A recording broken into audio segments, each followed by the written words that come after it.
On doit la saisir. Amen. Amen. L'église ne connaît pas mon programme, mais je voulais dire quelque chose à l'église. Lui, il sait, j'ai été empoisonné. Il s'est débrouillé. Je suis venu pour des soins. Il y a beaucoup de l'église qui m'ont donné, non? En Belgique, j'ai fait des programmes jusqu'en Espagne. Mais comme j'avais dit au pasteur, cette église est dit, bon, j'ai le programme aussi ici à Paris. J'ai dit que ma femme n'a pas voulu que je puisse prêcher. Parce que je suis des soins. Et j'ai dit, il y a des églises ici que j'ai choisies pour passer. Ils doivent recevoir quelque chose de la part de Dieu. Amen. Vous ne savez pas la personne que je vous ai amenée ici. Vous avez un problème de rideau et tout ça, vous ne le savez pas. Vous ne savez pas qu'est-ce qui est dans son cœur aussi. Amen. Amen. Hein? Amen. Il faut toujours choisir la grâce. Amen. Vous savez que en matière de donner, il y a beaucoup de choses qui s'écrivent sur le donner. Amen. Amen. Hein? Amen. Le donner, c'est un domaine très profond de la foi. Parce que si Abraham était ce qu'il était, c'est parce que la foi d'Abraham ne réside pas dans les paroles. La foi d'Abraham réside dans le donner. Amen. Notre Père Abraham. Amen. Hein? Amen. Et le monde spirituel est rempli de beaucoup de choses. Dans le monde spirituel, on ne connaît pas le langage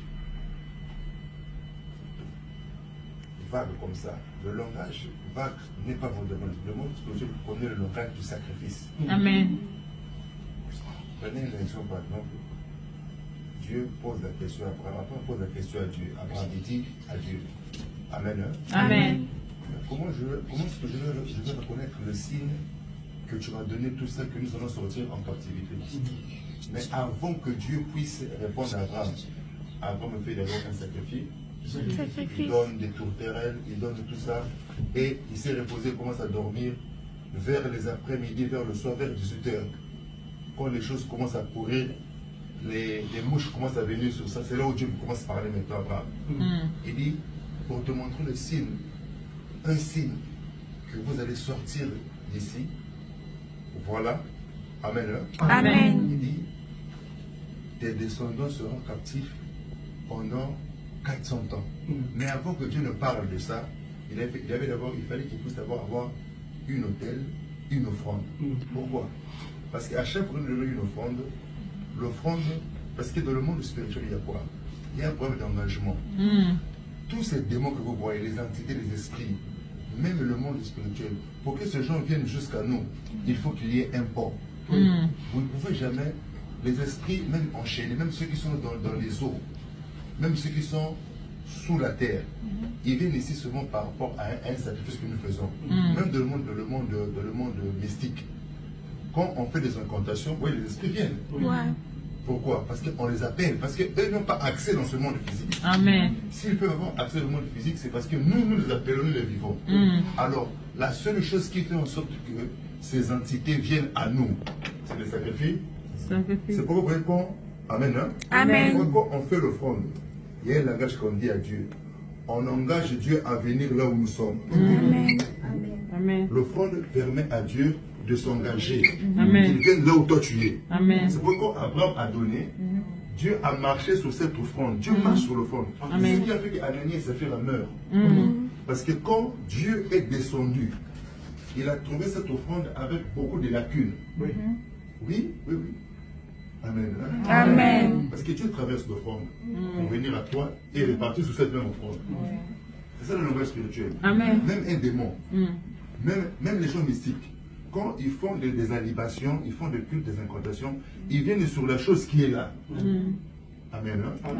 Donc c'est pourquoi quand vous donnez une offrande, vous engagez Dieu, vous appelez Dieu à traverser et à venir là où vous êtes. Amen. Amen. Amen. L'offrande fait engager Dieu dans l'action. Et surtout, les actions de construire fait en sorte que Dieu puisse pérenniser sa présence. Exemple, on achète une chaise. Hein? Amen. Amen. Dieu traverse l'argent que vous donnez, fait en sorte que Dieu vienne sur toi. Or, les offrandes et les sacrifices que nous faisons pour la construction de l'église permet à ce que notre vie spirituelle, amen, Amen. après nous puisse être pérennisée. Quand on dit que j'habiterai à la maison de l'Éternel, Amen. il ne peut pas être chaque jour à l'église. Mais quand il fait une offrande, il achète une chaise, il n'est pas le même s'il meurt. Il meurt. Cet homme-là demande. Amen. Amen. Alors, c'est pourquoi je voulais dire pour terminer que ce que le pasteur fait, c'est très très important pour l'église. Amen. C'est très très très important. Donc, nous aussi, nous avons écouté avec le frère. Je crois qu'incessamment, je vais donner une ordre à lui avec moi.